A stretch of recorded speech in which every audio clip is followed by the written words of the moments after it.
Buenas tardes, el día de hoy vamos a realizar el ejercicio número 2 de la ayudantía número 3, el cual indica lo siguiente. Explosivex es una empresa productora de fertilizantes destinada a la producción de explosivos para su uso en la industria minera. Con el objetivo de adicionar ciertas características al fertilizante, se le suelen incorporar aditivos estabilizadores en pequeñas cantidades, mejorando el proceso productivo. El principal fertilizante que se produce corresponde al nitrato de amonio, al cual se le suelen agregar aproximadamente un 3% de la cantidad total de fertilizante producido en aditivos. Se les solicita verificar si la cantidad de aditivos presentes en los últimos lotes producidos cumplen con las características evaluadas por control de calidad de la empresa. Las muestras recopiladas fueron obtenidas a partir de distintos lotes producidos a diversas horas del día. En la tabla 1 se muestran los resultados del muestreo aleatorio realizado a 30 muestras que se les midió el porcentaje de aditivo. Si se puede asumir que los estadígrafos de posición y dispersión calculados con estos datos se parecen mucho a los poblacionales y el criterio de aceptación del producto consiste en que el promedio de 10 muestras aleatorias tomadas por el cliente tengan una cantidad de aditivo mayor a 2,8% y menor a 3,2%, determine la probabilidad de que el lote sea aceptado. Y la segunda pregunta indica, suponga que solo la varianza calculada con los datos de la tabla 1 puede asumirse como poblacional. Infiera con un 95% de certeza si el producto analizado cumple con los límites de aceptación definidos en la pregunta A. Y se presenta la tabla 1 en la cual se indica la cantidad de muestras y el porcentaje aditivo medido para cada muestra, ¿ya? Entonces, lo primero que vamos a realizar es destacar la información importante. En primer lugar, resulta muy relevante indicar que se espera que sea aproximadamente un 3% de la cantidad total de fertilizante, ¿ya? O sea que en mi porcentaje medido esté rondeando el 3%. Eso es una primera indicación, un primer indicativo. Segundo, lo que se me solicita, ¿ya? Se me solicita verificar si la cantidad de aditivos presentes en los últimos lotes producidos cumplen con las características evaluadas por control de calidad. Necesito saber si cumplen, ¿ya? Necesito evaluar el cumplimiento de lo que indica control de calidad. ¿Y qué es lo que me indica control de calidad? Me dice que el criterio de aceptación del producto consiste en que el promedio de 10 muestras aleatorias tomadas por el cliente tenga una cantidad de aditivo mayor a 2,8 y menor a 3,2%. Y con eso determinar la probabilidad. Entonces, de acá voy a destacar todo eso, que es lo que se me solicita, y voy a marcar en otro color esta palabra que es promedio. Porque la palabra promedio me va a indicar un actuar un poquito, bueno, es casi lo mismo, pero no es lo mismo que el ayudante anterior, precisamente por esta palabra, ¿ya? Va a quedar más claro cuando hablamos del PPT, pero que sea el promedio o sea, que me pidan determinar la probabilidad asociado a un promedio de valores, es distinto que determinar la probabilidad asociada a un valor, ¿ya? Eso es súper importante. Y eso va a ser la principal diferencia de este ejercicio en comparación con lo de la ayudantía anterior y va a quedar idealmente más claro cuando lo hagamos en el PPT y finalmente en el Excel, ¿ya? Y con respecto a la pregunta 2, simplemente se indica que la varianza calculada con la de la tabla 1 pueden asumirse como poblacionales y básicamente repetir el procedimiento, pero esta vez utilizando eh, un 95% de certeza para realizar la inferencia, ¿ya? Entonces lo que vamos a realizar ahora, vamos a ir al PPT, en la cual vamos a analizar las cosas importantes que hay que tener en cuenta. Entonces, para el ejercicio 2, la herramienta a utilizar, que vamos a utilizar, valga la redundancia, en este ejercicio, es en primer lugar calcular el porcentaje de que se dé un valor si se conoce mu y sigma. ¿Ya? Eso fue lo que realizamos en la ayudantía pasada prácticamente, que es a partir de un valor, por ejemplo, un límite que se entrega, pasarlo a una variable z, ¿ya? Y con esa variable z calcular la probabilidad asociada a esa variable z, que fue precisamente lo que realizamos en la ayudantía anterior. Sin embargo, en esta ayudantía, la diferencia fundamental es que en este caso vamos a querer calcular la probabilidad de que un promedio de datos de una serie de mediciones sea menor o mayor a un valor si se conocen también mu y sigma, ¿ya? Esa es la diferencia fundamental. La anterior es cuando me interesa el valor de un dato, pero ahora yo quiero saber la probabilidad de que el promedio de datos me dé algo, ¿ya? Y así podemos apreciar que la diferencia va a ser al momento de obtener el valor de z, donde la fórmula es prácticamente similar, pero esta vez hay que dividir sigma, dividirlo en la raíz del número de datos, ¿ya? Esa es la diferencia fundamental. Y finalmente, las otras cosas importantes que hay que tener en cuenta, que esto les va a servir durante todo el semestre, así que por eso quiero ser bien enfático en esto, es la generación de intervalos de confianza, ¿ya? Los intervalos de confianza, pues, yo puedo tenerlos de dos tipos, de una cola o de dos colas, ¿ya? Y dependiendo de cómo yo quiera formar ese intervalo de confianza, va a depender de cómo yo calculo, y es la principal diferencia al momento de obtenerlo, el valor de t. Cuando yo quiero generar uno de dos colas, es decir, que tenga un límite inferior y un límite superior, yo voy a evaluar en 1 menos alfa medios y grados de libertad, ya con esta fórmula acá, que es la que se suele introducir en el Excel. Cabe destacar que ustedes también podrían evaluar acá en alfa medios en lugar de 1 menos alfa medios. Pero si evalúan en solamente alfa medios en lugar de 1 menos alfa medios, va a cambiar la forma en que están, en el fondo, por decirlo de alguna forma, recorriendo la curva. Por lo tanto, los signos le va a dar cambiado, pero numéricamente debería darles el mismo valor, ¿ya? Igual yo siempre, por un tema de que no se confundan ni nada, recomiendo usar 1 menos alfa medio. Y en el caso de que queramos generar solamente un intervalo de confianza, pero con una cota, es decir, con un límite, por ejemplo, un valor máximo o un valor mínimo, y que para hacia el otro lado tienda a más infinito o menos infinito, dependiendo de lo que estoy generando, va a ser exactamente la misma función, pero esta vez lo tendré que evaluar en 1 menos alfa, punto y coma grados de libertad. Ya esas son las principales diferencias entre los dos diferentes intervalos de confianza que puedo generar. A nivel visual, esto se puede ver de la siguiente forma. Cuando yo tengo un intervalo de confianza de dos colas, se puede apreciar como la imagen de abajo a la izquierda, en donde tengo el sector amarillo, va a ser el sector acotado, con una cierta, donde se van a encontrar con una cierta certeza los datos que busco, ¿ya? Que va a estar acotado por t evaluado, o sea, menos t evaluado en alfa medios y t evaluado en alfa medios, o 1 menos alfa medios, ¿ya? Eso, el valor va a ser exactamente lo mismo, solamente que la va con el signo cambiado. Entonces, por ejemplo, si yo me doy una certeza de un 95%, y un intervalo de dos cotas, o de dos colas, lo que yo voy a hacer es ubicar donde está con un 95% de certeza los datos, ¿ya? Limitados por un valor, por un límite inferior y un límite superior, que lo obtengo a partir de estos valores de t. Entonces, el procedimiento en general lo que se hace es obtener el valor del promedio y luego el ancho de ese intervalo, ya que es lo que vamos a realizar en el Excel.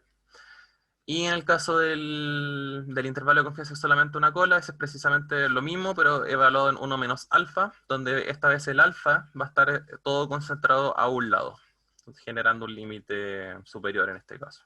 ¿Ya? También puede ser hacia el otro lado, generando un límite inferior, y el alfa ubicado al costado izquierdo. Y fundamentalmente la pregunta que hay que tener en cuenta al realizar estas cosas es qué límite o límites necesito obtener. Y eso va a depender netamente de la pregunta que se esté trabajando. Entonces lo que vamos a hacer ahora es ir al Excel, ¿ya? Entonces primero voy a ir al Word a copiar las preguntas. Entonces, a copiar las preguntas. La voy a pegar acá para ir leyéndolas mientras vamos desarrollando. Y para la pregunta de acá.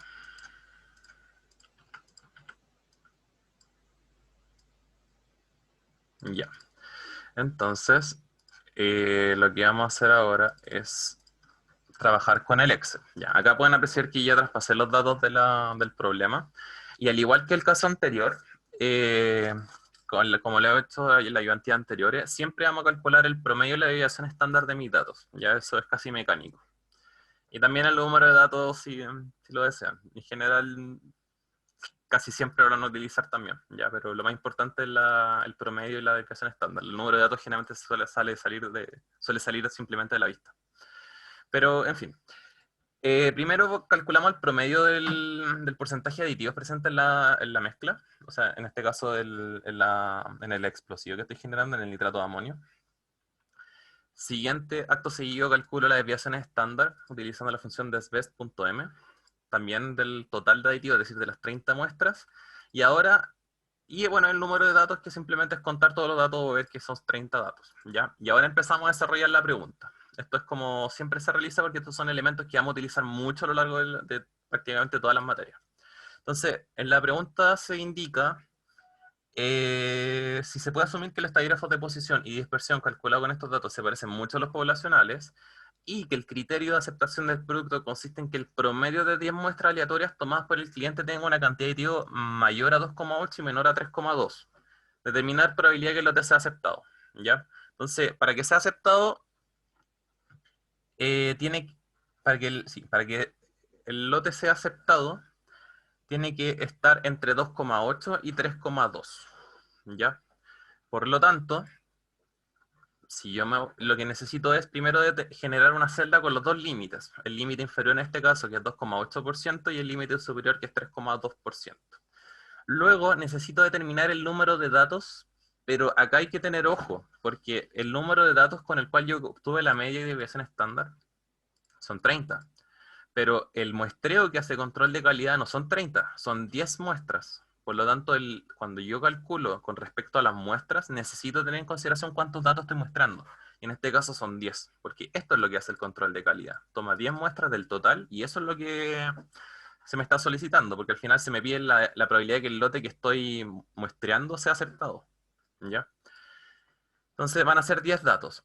Luego, si se fijan, me piden el promedio de 10 muestras aleatorias. Por lo tanto, necesito mi desviación estándar, generarle esa corrección, que sería dividirlo por la raíz del número de datos.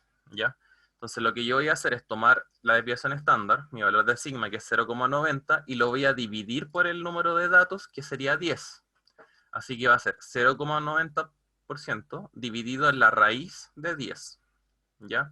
Y ahí tengo mi desviación estándar modificada, que es lo que o corregida, que es como lo suelo llamar yo, que es la que vamos a utilizar para calcular la probabilidad de que un promedio de valores se encuentren entre ciertas cosas. Entonces ahora necesito generar los valores de z para el límite inferior y para el límite superior. Recordemos que el z se calcula de igual forma que la ayudantía anterior, es decir, el límite inferior, o el valor límite en el fondo, no necesariamente el inferior, menos la media, dividido en la desviación estándar. Pero como yo estoy calculando un promedio, esa desviación estándar a su vez tengo que dividirla por la raíz del número de datos. Por eso genero esta celda que es sigma dividido en raíz de n, o también como le llamo desviación estándar corregida o modificada. Entonces, genero los dos valores de z, uno con el límite inferior y uno con el límite superior, obteniendo los valores de 0,15 y 1,25. Entonces, en el fondo, lo que yo generé con estos zetas es, si vamos al PPT, generé, bueno, acá están con valores de t, porque eso cuando se utiliza distribución t se obtiene un valor de t. Pero para z se aplica el mismo concepto. Lo que yo voy a tener acá es un límite inferior y un límite superior asociados a valores de z. Entonces, lo que yo necesito hacer es determinar la probabilidad asociada a esos valores. Por lo tanto, cuando vamos al Excel, lo que yo voy a hacer es, ¿cuál es la probabilidad de que sea inferior a ese valor? ¿Ya? Entonces voy a utilizar la distribución .norm.stan.n evaluada en el límite inferior, punto y coma verdadero. ¿Ya? Recuerden que esta función recorre de izquierda a derecha, por lo tanto, este es el cero límite inferior, estoy recorriendo las probabilidades desde menos infinito hasta el límite inferior. Por lo tanto, está bien recorrido. Esa es la probabilidad de rechazo porque sea un valor menor, que es de 44,13%. Para la probabilidad superior, también tengo que hacer el mismo procedimiento, pero tengo que tener en cuenta que recorro de izquierda a derecha, es decir, de menos infinito al valor que yo estoy recorriendo. Por lo tanto, mi probabilidad de que sea rechazada por la parte superior es de 10,50. ¿Por qué? Porque va a ser 1, que va a ser la probabilidad total, es decir, el 100%, menos la probabilidad de que sea menor al límite superior. Ya es por un tema de cómo se recorre. Entonces va a ser 1 menos la distribución .norm.stan.n evaluado en el límite superior, punto y coma verdadero. ¿Ya? Esa va a ser la forma de rechazo. Entonces, finalmente la probabilidad total de rechazo va a ser la suma de las dos probabilidades de rechazo. Es decir, que sea por abajo, que es un 44,13%, o que la rechacen por arriba, que es un 10,50%. La suma da un 54,64% de rechazo. pero se me consulta la probabilidad de que el lote sea aceptado. Por lo tanto, necesito la probabilidad,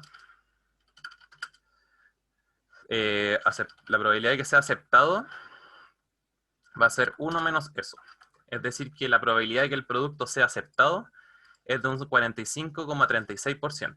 ¿Ya? Y esa sería la pregunta final. O sea, la respuesta final. Ahí sí.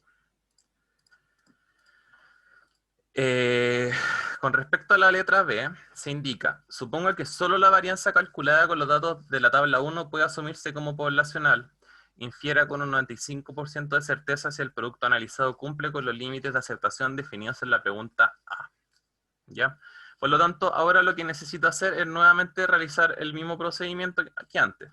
Solamente que esta vez ya no voy a tener una media poblacional, sino que va a tener un promedio, que va a ser el representante de mi muestra. Luego voy a tener nuevamente un valor de sigma, que va a ser el valor que obtenía anteriormente de mi desviación estándar. Y luego voy a calcular el número de datos, pero esta vez el número de datos son siguen siendo las 30 muestras totales. Y nuevamente lo que intento hacer es modificar o bien corregir la desviación estándar con la cual yo estoy trabajando. Es decir, mi valor de sigma, que es 0,90%, lo divido en la raíz del número de datos, que en este caso es la raíz de 30. Luego realizo el procedimiento. Lo que voy a utilizar ahora es, se me indica que tengo que generar un intervalo de confianza con un 95% de certeza. ¿Ya? Por lo tanto, utilizo un beta de 0,95, luego un alfa, que es el valor de 1 menos beta, porque alfa más beta tienen que sumar un 100%, y luego tengo que hacerme la pregunta de qué intervalo de confianza necesito generar. Lo que yo voy a generar ahora es un intervalo de confianza de 2 colas. Necesito un límite inferior y un límite superior. Por lo tanto, necesito evaluarlo en 1 menos alfa medios. Y esa evaluación en 1 menos alfa medios me da 97,5%.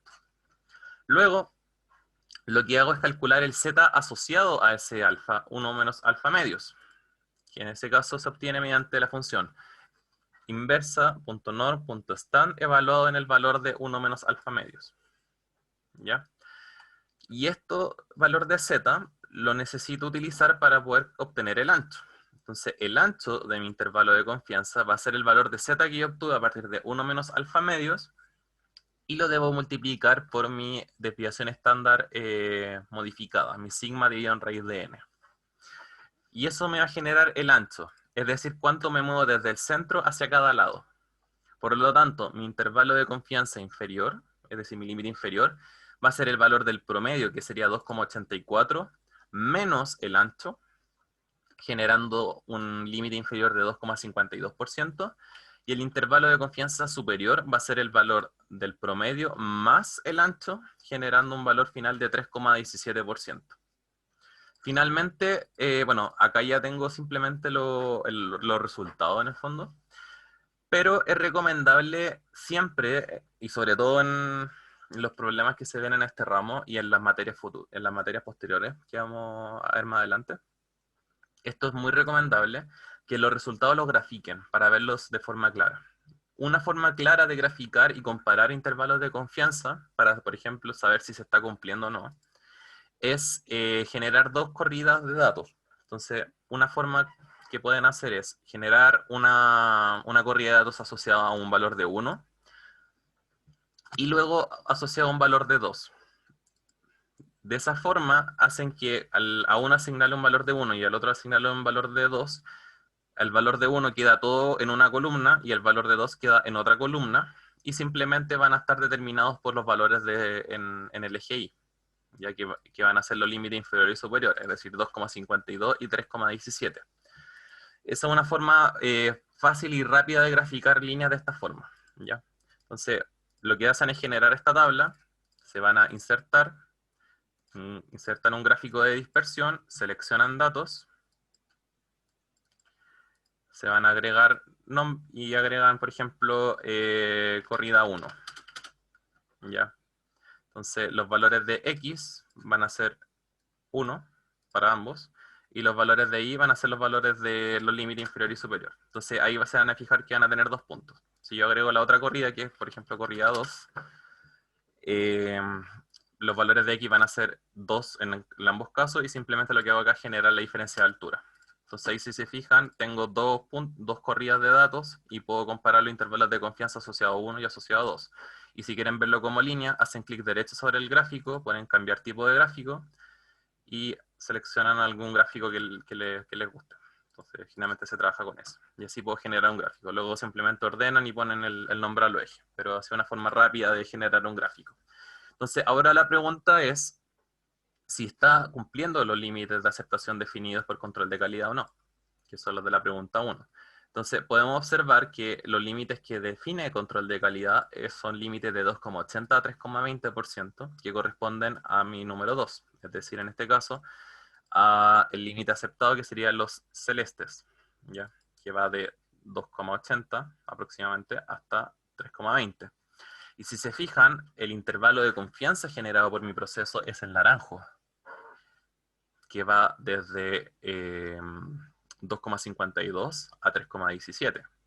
Por lo tanto, si se fijan, visualmente, observándolo, lo naranjo excede a lo azul por la parte inferior. Por lo tanto, con la certeza que yo genere el intervalo de confianza, que en este caso es un 95%, yo no puedo asegurar que el producto que yo estoy produciendo cumple con las especificaciones de control de calidad, ¿ya? Y se puede ver visualmente, o sea, yo con la certeza que genera este intervalo de confianza, claramente puedo ver que el naranjo no está contenido dentro de lo celeste, por lo tanto yo no podría, con la certeza que genera ese intervalo de confianza, decir que puedo cumplir los estándares de calidad, ¿ya? Eso sería la ayudantía número 3, el ejercicio 2. Espero que se haya entendido. Cualquier duda o consulta que tengan, cuando quieran, pueden consultarla al mail o directamente los martes en el horario de consulta, ¿ya? Muchas gracias.